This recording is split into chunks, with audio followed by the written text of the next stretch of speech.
Hey there, it's Anonymous Tea, where we spill the tea anonymously. Hello, everyone. Hello, YouTubers. Hope you guys are all having an amazing day today, sending good vibes, sending positivity, sending blessings, and good energy to each and every single one of you. Thank you so much for tuning in. So, anything I say is alleged and in my very, very personal opinion. This is for entertainment purposes only. None of this is personal. The Copyright Act of 1976 is in the description box. Some meat and potatoes, some housekeeping items. It is free to follow me. Free to follow me on this channel, Anonymous Tea. Free to follow me on my other channel, Anonymous Tea Podcast. There is new content over there. Follow me on the Tickety Talk at Anonymous Tea Podcast. Free to follow me on the Instagram. On the Instagram is at Anonymous Reality Tea. Free to share everywhere. Free to like the video so it gets out to the algorithm. Free to share with your family, your friends, and your foes, and coming or going, hit the like button. So today we are talking more BravoCon. A couple of things. Karen Huger had got a standing ovation. I don't know if I had mentioned that in a previous video, but she did get a standing ovation when she went to present an award for the BravoCon, Bravo celebrities that won. And also, Andy Cohen offered Vicky Gunvalson from Real Housewives of OC an orange for season 20. And I have mixed reviews and mixed feelings about this. But nonetheless, we're here to talk about Real Housewives of Atlanta. And Sheree Whitfield, you guys, was interviewed. She was asked, there was rumors that you might be a part of the season 17 cast and all this and all that. And Sheree was like, listen, look here, I'm always offered a contract. But the money was not making sense. The math was not mathing for those dollar signs. So your girl said, no, thank you. Your girl said no. So basically it sounds like they were either going to lowball Sheree or she was going to be a friend of the show. And she feels that she's worth more than She Buys Sheree joggers. She is worth more than all of the things, right? Fixing your face, right? Of all of the things. She is, all those things. Who gonna check her, boo? Right? Who gonna check her, boo, if the check is not checking, boo? Who gonna check her, boo, if the check is not checking, boo? So she was asked about previously dating Charles Oakley, Angela Oakley's husband, right? And Sheree said, listen, look at here. If I don't know you, Angela, if you got questions about the timeline of when me and Charles were doing our thing, or doing our thug thizzle, you need to ask your husband. You need to ask Charles. What? I would have loved to see Sheree on this season, but I have a feeling that was the reason they wanted her back. They specifically wanted her back for the Charles Oakley storyline and nothing else. Now, if Sheree could have curated this into other things she had going on, she would have been a page holder. But I feel like this specifically was, hey, let's bring you on as a friend of, and we just want you primarily for whatever your history was with Charles Oakley, so we can get a back and forth between you and Angela Oakley over Charles.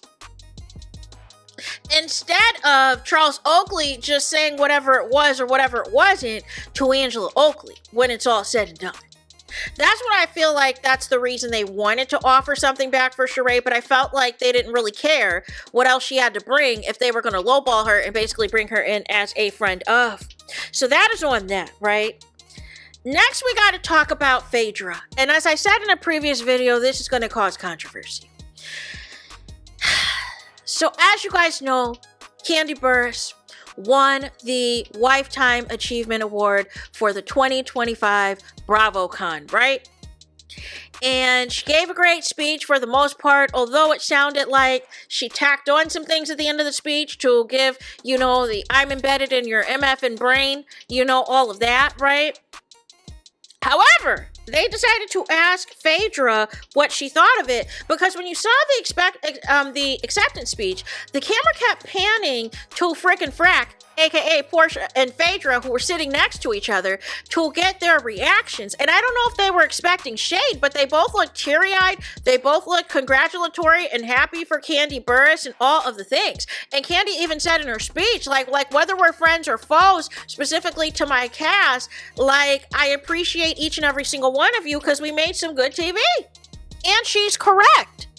So Phaedra was asked, what do you think about Kandi winning and all this and all of that? Now, it sounds like from a separate panel, Phaedra has said up until this point, through BravoCon weekend, she has not met or interacted with Kandi Burruss this entire time, which is to be expected. But for whatever reason, y'all keep asking Kandi and y'all keep asking Phaedra about each other, and they don't fool with each other, right? None of the less. Phaedra then, as it pertained to the question about the Lifetime Achievement Award, Phaedra Park said, listen, look here. I am a girl's girl. There is no beef with Kandi. Whatever we had going on was in the past. But you can't deny when we were on screen together, we made good TV. Oh, and I got some tea for you, right? Since I was the one that brought Bring Bobby Brown on to Bravo. Since I was the entertainment lawyer for Bobby Brown, and y'all got to see Bobby Brown and Whitney Houston in rare form on this network. Oh, by the way, I'm the one that told Kandi Burruss there was an opening for the Real Housewives of Atlanta. Now, for all intents and purposes, we know that Kandi Burruss was on the show season 2, and we know Phaedra came on season 3 along with Cynthia, right? We also know originally the spot was offered to Tiny because they wanted to see her and T.I. and their family. We know Tiny turned it down, and she moved forward with VH1 and decided to do the Family Hustle show. They decided to have their own reality show for several seasons until that scandal happened, right? And so none of the less, in comes Kandi. But now the question is, did Phaedra tell Kandi that there was an opening, right? Because for all intents and purposes, it sounded like it was Tiny that said, don't pick me, choose Kandi, but she was working on something else. She was working on her own show on a different network. So she didn't have a desire to be on Real Housewives of Atlanta. But here's the thing. Here's the beauty in all this, you guys. Kandi will speak on it. She will speak on it if what Phaedra is saying is not true. I mean, that's it and that's all. Like, if what Phaedra is saying is a lie, it is not the truth at all, and all of these things, Kandi's going to come out and refute it. Kandi's going to come out and debunk it. Kandi is going to come out and deny it. But if it is true, do not be surprised if Kandi does not say anything. Or if she does acknowledge it and say that it did happen or whatever else, but then gives more context as to, she'll probably give more of the cosign that it was more so on, Tiny. By Tiny really, telling her about it. But then the question is, did Phaedra tell Tiny too? Because again, Tiny too. But again, Atlanta is very small, you guys. It is very small, and at one point in time, everybody was cool with each other. And even though Phaedra and Kandi fell out, they still have a lot of mutuals, including Tiny. So none of the less, this can easily be, verified. It's easily verified. Because here's the thing. Kandi and the Kandi Coded Clique get every soundbite that is said about her, good, bad, or indifferent. So one way or the other, somebody's going to come out and say yay or nay to what Phaedra's got to say. You know what I'm saying? But I feel like at this point, with the Phaedra and the Kandi of it all, either Kandi's never going to fool with Phaedra ever again, which as of now is what it looks like it stands.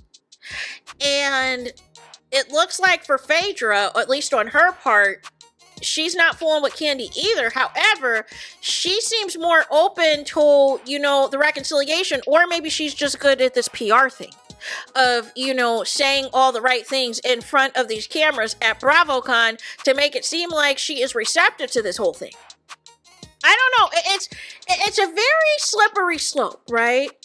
But I feel like a huge thing that, transpired with the breakdown of Kandi and Phaedra's friendship, and I will stand in this before we even got to the grape allegations. there was a jealousy and, you know, a feeling certain type of way already with Phaedra confiding in Nene, who Kandi couldn't stand at the time, about what was going on, you know, as she was having her issues with Apollo, right? And then there was the issue of the breakdown of Apollo and Phaedra's marriage. And it felt like from Phaedra's perspective that Kandi, because Todd was cool with Apollo, it felt as though they just automatically just gravitated more to Apollo, was supporting Apollo and was not supporting Phaedra, right? Then you had the financial situation with the video, right? With the workout video and, you know, funds still being owed and all of this and all of that. So now you've mixed business with the friendship, right? You've already mixed it once by bringing your real life friendship onto a reality TV show, which did not stand the test of time. And then, secondly, you bring another business on, you know, the workout video and, you know, some additional payments that needed to happen and all of this and all of that, right? And then it gets to a point where it's, you know, a horrible situation as the ending of Phaedra and Apollo commences. That garage scene still forever. I remember it like it happened yesterday. That Apollo was out of order. Was completely out of order, y'all. But then, by the time Kandi got around to Phaedra, things were already deteriorating amongst them, and then they allowed the other cast members to latch on and take advantage of that. So by that time, you're already mad at each other, you're already not as close as y'all once were, and then y'all getting closer to other housewives that are going to feed into the mess, that are going to feed into the frenzy of it all. And so then by the time y'all got back with each other, it was already fractured. And then you got petty wop happening where it's like, oh, so you're going to do this. I'm going to be tit for tat, right? Phaedra, I'm going to be the attorney for your former employee and all of this and all of that and say that there's unpaid wages, right? For one of the things that I worked on with you, right? And Kandi's going to be petty, right? She's going to be petty too. Well, listen, I'm going to hide the toys for Apollo while he's off in jail. You know, because I have a problem with you, Phaedra, saying that you're not really going to, you know, have the kids visit their dad in jail and da-da-da-da-da-da. And it was just this back and forth and this back and forth. And it just got so toxic. And then temporarily they fixed it. But really it was not fixed because allegedly still behind the scenes, according to Kandi, Phaedra allegedly was trying to stop those permits from happening for Old Lady Gang and all this other foolishness that was taking place. And all of that, it then escalated to obviously the grape allegation that technically Phaedra never said on camera. However, it came from her, right? And we could argue until, you know, the cows come home and everything else on whether or not the alleged rumor was told by production or not for Phaedra to say. The fact of the matter is it left Phaedra's mouth. It went into Portia's mouth. Portia brought it into camera, and the rest is history of how everything unfolded, you guys. But ultimately, Kandi has forgiven Portia, who has put everything out there, and has not forgiven Phaedra, as it stands, right? Although it seems there might be still some underlying issues because, again, Kandi and Shamia are thick as thieves, and Portia, you know, she thought her and Kandi were cool and back on good terms, but how can you be friends with somebody who is, again, bashing you in interviews? Make it make sense. Like, this is a very tangled web when you break everything down, y'all. But nonetheless, that is all for this video. I want to know your thoughts about this. Do you think Phaedra told Kandi that there was an opening for Real Housewives of Atlanta, and that's what led to Kandi auditioning and being on the show? Or do you think there is more to the story? Or do you think Phaedra is lying or was trying to throw shade and trying to dim Kandi's moment? What do you guys think in the comments? Please let me know your thoughts in the comments. Please do not forget to like, comment, and subscribe. Hit the notification bell so you're notified the moment I post content on my channel. And with that being said, I'll talk to you guys again very soon.